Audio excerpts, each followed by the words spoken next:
बिस्मिल्लाहिर्रहमानिर्रहीम। अस्सलाम वालेकुम। इंसाफ न्यूज़ मंडी बहाउद्दीन से मैं हूँ राजिया जाफरी। खबर शामिल करते हैं मंडी बहाउद्दीन से। प्रेस क्लब रजिस्टर्ड का इजलास ज़ेर सदारत सदर मोहम्मद नज़ीर बसाल रोजनामा एक्सप्रेस दफ्तर किंग रोड मुनक्किद हुआ।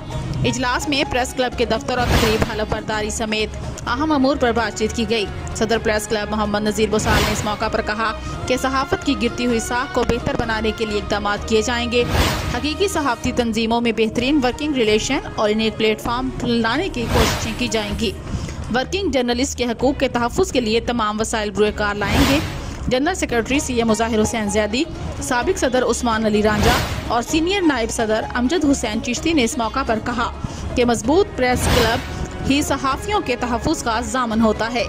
सहाफ़ियों को तमाम इख्तिलाफ़ात भुलाकर एक प्लेटफार्म पर मुत्तहिद होना चाहिए। उन्होंने कहा कि मंडी बहाउद्दीन प्रेस क्लब रजिस्टर्ड को एक मजबूत इदारा बनाएंगे। सीनियर सहाफ़ी यूसुफ बदर ने इस मौका पर कहा कि अब वक्त आ गया है कि सहाफ़ियों के दो ग्रुपों के इख्तिलाफ़ात को भुलाकर सहाफ़ियों के वसी तर मफाद में मुत्तहिद हो जाना चाहिए। इस काम के लिए मुझे दोनों सहाफ़ती रहनुमाओं के पास जाना पड़ा तो मैं जाऊँगा।